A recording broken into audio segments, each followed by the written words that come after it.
hamma utuu ati hin jiraanne ijoolleen kee fira itti aantu qabdi akkamitti jiraatu? Injiru waan amma rabbuma jira kanaafan fidee dhufe kasii kana jira kan yoon du'es mootummaa waan godhaa godhe aduma dhukkubsattu illee namatti kennitu hin qabdu? Fudhadhee dhufannu beeka. Namni ijoollee keessi qabu hin jiru yoo ta'u Teettuun waa ta'e kaarbamaa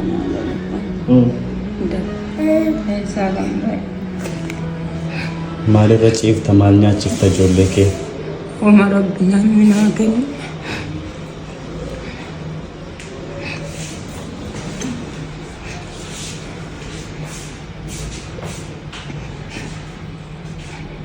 Kanaan dura lafa fayyaa qabdu maal hojjettee nyaatta ijoollee? Shakla. Shaklaa jechuun isa xuubii moo? Xuubiin asamanaan ijaaramu. amma mana kee keessa wanta tirachiistu maal qabdu? Waa tokko ibbaadhaa gadi manatti ilaaluu dandeessan siin jedhaa. Duwwaadhaan tirachiiftu hin jiru lafa. Lafuma ciista? Ibbaate biqiluu wayii taphii yoo irra jirti qaanqaan mititti. Malee firaashii minaamanii hin jiru. Lafuma ciista? Ijoolleen kee shananuu jiru? Jiranii alhamdulillah jarri jiran. Mabraatiin hin jiru naannoo sana? Sabaarri bakka bakka qaba kan immoo waan qabu. Namoonni naannoo sana ibsaa qabu?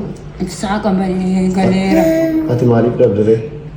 Ani waan qabu kan birrii kaffalanii ittiin galanii hidhatan. Birrii dhabdee? Yeroo abbaan manaa kee jiru akkamitti jiraattu ture? Shaakilee cima dhabne walumaan bulu. Erga abbaa manaa keessa jalaa du'ee Shaakilee cima dhabne. ofii keetti dhoofu? Maama shaakilaadhaa asiin shaakilaadhaa kanatti barumsa irratti kurte. Amma hospitaalaa baay'isiin jedhaa jiru?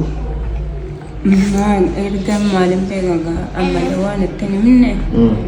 Dhiinnoo hin jiru maaliin qoricha kennina dhiinnoo barbaadamee dhabame kana keessaa jedhaniitu maasaarani waan manatti hin xiinala.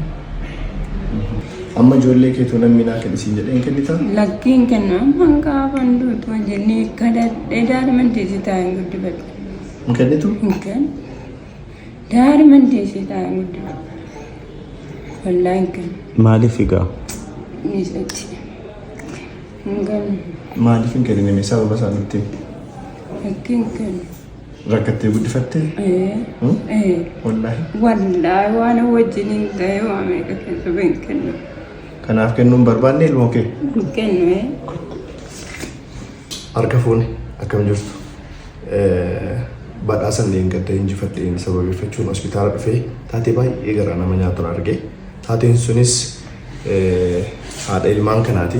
Onnee dhukkubsatti ijoollee 5 qabdi. Ijoollee bibichuu kana qabdi. Xuubii hojjetteeti kan isiin ilmaan ishee guddifataa turte. Amma dhukkubsattee hospitaala galtee jirti. Waan baay'ee nama gaddisiisu. Manni isheen keessa jiraattu illee akka isheen nutti himtetti waan nama ciisan irra hin qabdu. Abbaa manaa ishee argatu du'ee turee jira.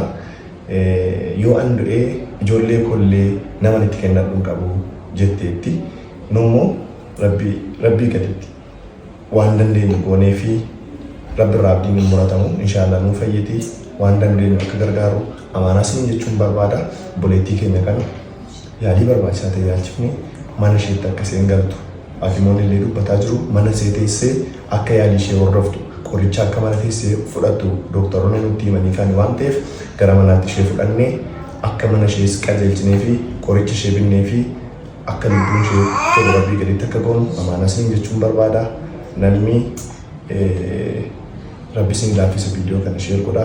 Namni dandeessan akka gargaartan amaanaa siin jechuun barbaada.